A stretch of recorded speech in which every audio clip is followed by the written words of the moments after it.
Straight ahead on 12 News, Local Vote 2012. From the polls, I'm really excited because I get to finally have my opinion accounted for and mattered. to the races. The biggest uncovered story tonight will be what happens in the legislature. To new beginnings at local city halls. 12 News starts right now. Minnesota is tops in the nation when it comes to voting, and today was no different. Hennepin County officials say they are seeing a low 80 to high 90% voter turnout. It's much higher than the numbers expected statewide. As Sonia Goins shows us, the polls were packed. The dismal weather didn't stop voters from coming out to the polls in droves. There were long lines in Brooklyn Park. Nice. And here in Plymouth, where there was a steady stream of voters. I was actually here at 7:15 this morning. I couldn't get in the parking lot, so I came back. Jessica Wick didn't mind the long lines. This is her very first time voting. I'm really excited because I get to finally have my opinion accounted for and mattered, even if the results end up not in my favor. Experts think the two constitutional amendments on the ballot are drawing people to the polls. No, because I think they need to go back and tweak it a little bit, because I don't think it was fully put together. We're probably going to see about 700,000 more people turn out this year than in 2010 when we had 2.1 million turnout. Voters today will also decide who's running things in the Minnesota legislature. Right now, Republicans control both the House and the Senate, but that could all change with a few suburban races. One of the close races is John Hoffman and Ben Cruz. This is a race that really captures this legislative session where we've had some quite strident debates over budgets and taxes and what we should do about health reform. And this is lining up as a kind of bellwether race. Another close race to watch is the state Senate race in District 44.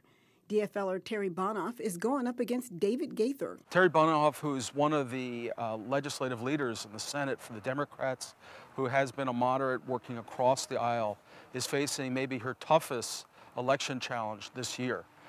She's going to have her hands full. Sonia Goins, 12 News.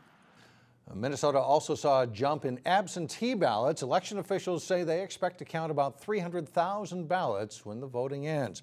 And as Sonia just pointed out, the lines were long in Plymouth. And that's where reporter Shannon Slatton is now. Shannon, what's it like out there right now?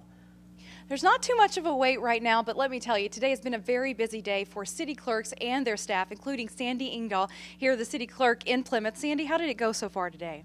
It's gone as a normal election day. All right, and you guys have had pretty good voter turnout. You have a few numbers for us? Yeah, we had very good voter turnout, and the voters hit the polls really early. We had 40% of our registered voters cast a ballot by noon. So we're really on track to hit those high numbers that we're kind of looking at. And you probably expect another big bump when folks get off work, right? Usually about 4 o'clock until 8 when they're heading home from work, and the polls will be busy again. What can you tell us about the absentee ballots that come in? Did you see a high number there? We had 14% of our registered voters cast an absentee ballot, which is right about in line with what we do, usually 15% or 20% in some years we've had. And I think it's worthwhile to point out, how long will you be here tonight? I'm not going home tonight. I will be working through the night and get everything packed up and ready to go to Hennepin County. They need things right away tomorrow morning, so I'll get the project done and it'll be done when I go home. All right, so maybe noon tomorrow you'll get a break, is about right? That's right. All right, thank you very much, Sandy, for joining us. And now we'll send it back to you, Mike and Alex in the newsroom. All right, long night ahead for many. Thanks a lot, Shannon. Tonight there are 3 cities with mayoral seats up for grabs. And here's a look at those races. In Osseo, incumbent Mayor Al Lindquist is up against City Council member Dwayne Poppy. Over in Crystal, incumbent Renee Bowman is being challenged by Jim Adams. That could be close because in the primary, these two candidates were separated by just 3 percentage points. And in Robbinsdale, we know for sure there will be a new mayor elected there tonight. The current mayor, Mike Holtz, is not running for re-election. This race pits George Selman against Regan Murphy. And right now we'd like to bring in reporter Delane Cleveland. That's right. Delane has been following the races in Robbinsdale, and he's joined by a familiar face. Hi, Delane. Hi, Mike and Alex. It's been a long time since Robbinsdale has seen anybody at the helm but Mike Holtz. In fact, he's been mayor in Robbinsdale here since 1996. Prior to that, he was a city council member for 16 years. So That's all going to be changing very soon, though. Joining me live here is the man himself, Robbinsdale Mayor Mike Holtz. Thank you for joining us today, sir. It's a pleasure. All right, so Mayor, this is the first time in a long time that Robbinsdale voters will not see your name on the ballot. Why is it that you didn't want to run again this year? Well, somewhat jokingly, I've told friends after not seeing any TV for 32 years on Tuesday nights, I wanted to see what kind of programming there is on Tuesday evenings. But realistically, mayor's a 4-year term, and I had decided that I wanted to retire, and 4-year was too much to commit to. If it would have been a 2-year term, perhaps I'd have run, but I just decided 32 years is long enough, and now I'm enjoying my time off and my grandkids and fishing and things like that. So I've had fun. I've loved every minute of it. I would probably love to continue, but it's time. Well, it sounds like you certainly deserve the time off. And tonight's race, what are you expecting out of tonight's mayoral race? I think it's going to be pretty close. I think the Selman and Murphy were about 50 points apart in the primary. So I anticipate a pretty close race. So we'll probably be quite late before we hear for sure who wins tonight. All right, Mayor Holtz, thank you very much for joining us. You're welcome. So, Mike and Alex, I will toss it back to you. We'll have more updates live here at Robbinsdale City Hall later this evening with the local races. All right, thank you very much, Delane. Well, just like in Robbinsdale, Brooklyn Center will be ushering in a new era tonight. Longtime council member Kay Lasman is not running for re-election, and joining us now is reporter Renee Bonneau, and she is standing by with Kay right now. Renee? That's right, Mike. A lot of people in Brooklyn Center say that the success of the city hinges on great development. Kay is with me here, and Kay, you have seen a lot of changes in development in the city. Talk to us about that, mainly the change from Brookdale Shopping Center to Shingle Creek Crossing. That's been exciting for you to see. Thank you. It really has been very exciting. It's wonderful to see the changes in Brooklyn Center over these many years. We've been positioning ourselves for success in this area for a number of years, and now it's finally happening. All the new businesses coming into town, new people coming to shop, people driving by on the freeway are noticing the changes and saying, wow, there is something happening over here that's pretty exciting, and it's a real change from what has been there in the past. Brookdale in the past, in its remote past, was a wonderful, wonderful shopping center. And in the recent past, it's had its difficulties. So it's wonderful to see a new rebirth of that area with all kinds of new development, new businesses coming in. Kay, you've mentioned to me that you feel like you're leaving at just the right time. You've accomplished a lot of things, and you've seen the council bring the city to new levels. And tell us why you think that you're ready for new leadership on the council. Well, again, as I spoke before, we are never really finished with a job like a city. A city is an ongoing work of progress and so forth. But I feel like we positioned ourselves for the last number of years, probably 10 or 5 years for sure, positioning ourselves for this new regrowth and this new change. And I feel like it's sort of like the baby is born. Now I'm ready to hand off to new hands, and I feel very capable hands are there, and the people that are running I feel are going to do a good job. So I'll look forward to the great, great future of what is going to be happening in the City of Brooklyn Center. Wonderful, Kay. Best of luck to you. Thank you so much for joining us. Mike, we'll toss it back to you in the studio. All right, and thanks to Kay Lasman, a Brooklyn Center council member, for going to Brooklyn Park City Hall for that interview. We appreciate it. And we want to remind you that 12 News is keeping a close eye on all the local races this evening. Our local coverage begins at 8:30 sharp, and we are following nearly 50 local races and have interviews planned with more than 20 candidates. So we hope you join us.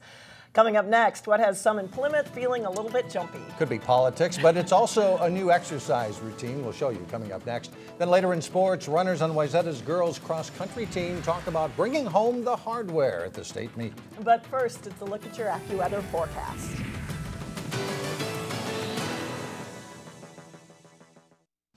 Anyone who's ever spent a little time on a treadmill knows that it can get a little bit monotonous. But a place in Plymouth is banking on people getting a little jumpy. In today's Health Check, Delane Cleveland shows us how a love of trampolines has turned into a workout. I'm gonna count, but go at your own pace. The goal of any workout routine is to burn calories, lose weight, and build muscle. And go! But add a trampoline into the mix. It's more fun. And you start hearing that word from people such as Grace Eichten that isn't normally associated with exercise. Fun. That's kind of your inner child, the trampoline that we used to do back in elementary school. And fun is the name of the game with this exercise class known as Skyrobics. Skyrobics is a fantastic class. It's low impact and high calorie burning class. We implement cardio, interval training, plyometrics, as well as some resistance. According to fitness instructor Christy Adams, 3. It's an exercise that anyone can do, regardless of age or fitness level. Our instructors are taught to teach classes to the individual and make it their own class, so we provide modifications, so you don't have to be highly coordinated or any kind of an athlete to join us. In an hour-long class, she says that people can burn up to 1,000 calories as they bounce around on the trampolines. But some admit that the workout definitely has its challenges. Well, the first time I came, I probably fell down 3 or 4 times on the laps, tripping on the things in between. Instructors say it does take some getting used to, but after a few classes, people can become addicted. We take the boredom out of exercise with this workout. Plus, many here say that bouncing around on the trampolines beats running on a treadmill. There's a little more, perhaps, risk, but to me it's a lot more fun, too. In Plymouth, Delane Cleveland, 12 News.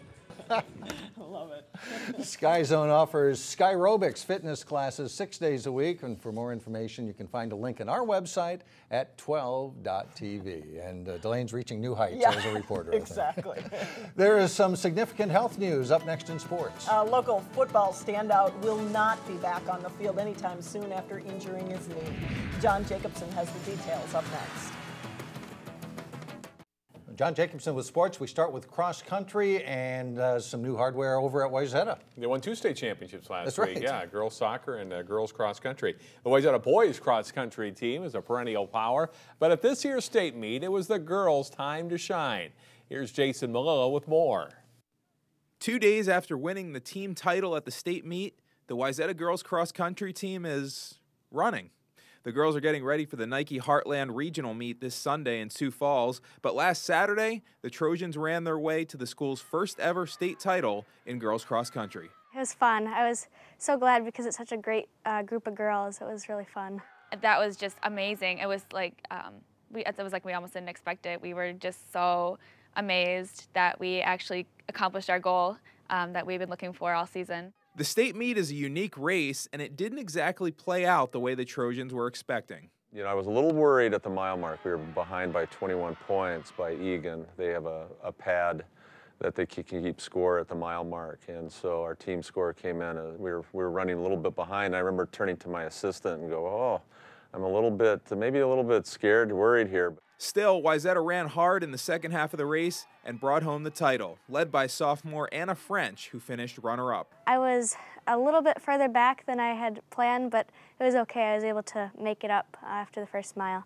And I know the rest of the girls were further back than the Egan girls at the first mile, and they made it up too. The Wayzata girls have been steadily improving at state, placing 7th in 2010 and 3rd last year. The 2012 state championship might be a culmination of all the hard work and dedication, and the girls hope that's a trend that continues. Jason Malillo, 12 Sports. The Nike Regional meet the girls are getting ready for is part of the Nike Cross Nationals, an unofficial team national championship of high school cross country. The top 2 teams from each region will run at the national meet in Oregon on December 1st. Wayzata's football team is getting ready for the state quarterfinals. Once again, the Trojans' depth will be tested as one of their top players has gone down with an injury. Linebacker Chris Wibson, a University of Minnesota recruit, tore the anterior cruciate ligament in his left knee in the second quarter of last Friday's playoff game against Champlin Park. It was a non-contact injury. Wibson planted his foot to cut and his knee buckled. He joined standout running back Mitch Underhill on the sidelines for Wayzata. Underhill tore his ACL for the second time earlier this season in the Minnetonka game. For Wibson, it's a tough way to end his high school career.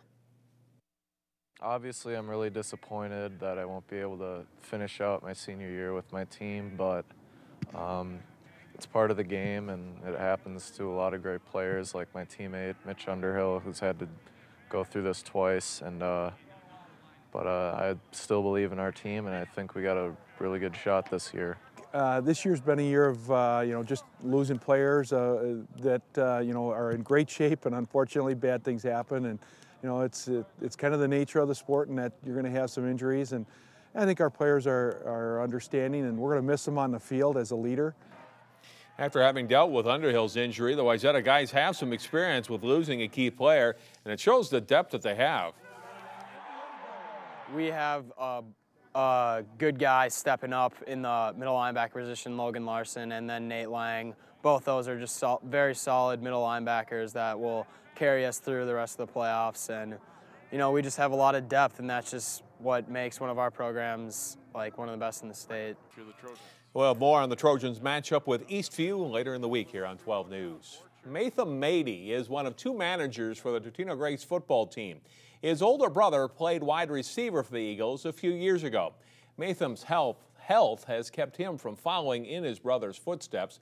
We featured him on this week's Sports Jam show. Here's a clip from that story.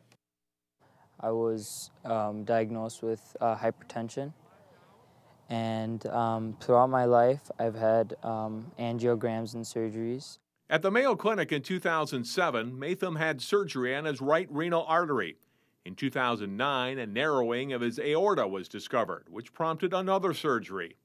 After what he called a healthy 2010, some of the symptoms associated with his illness returned last year. Every day I'm usually feeling symptoms. At least once a day I'll get a headache and stuff, and I just be out of it. My calf sting is usually a symptom that can't be taken care of unless I do have surgery. Yet through all his struggles, his coaches and teammates say he never complains. Our players just like him because he's a good guy. I mean, what's not to like? And we respect him because he's tough. He's shown that kind of toughness that football players admire. You can watch the rest of Maythum's story and much more on this week's Sports Jam. Watch it through Wednesday here on Channel 12. And that's a look at sports for today. All right, thanks a lot, John. Stay with us. We'll be right back. Finally, why it's celebration time in Maple Grove. The city collected the hardware Monday night for an impressive honor. In September, Maple Grove was selected by CNN Money Magazine as one of the best places to live in America. It ranked 22nd among cities in its population category. The award was based on a long list of measurements, and City Administrator Al Madsen says the city's AAA bond rating and the new hospital certainly helped. Some people will say, well, it's just an award. Well, yes, it may be just an award, but it's the significance that goes along with it when you can say that you're the 22nd best place in America to live. And when it's yours, right? Other Minnesota cities to make the list include Eden Prairie, Woodbury, Eagan, and Lakeville. And that does it for us. Thanks so much for joining us. Have a great evening.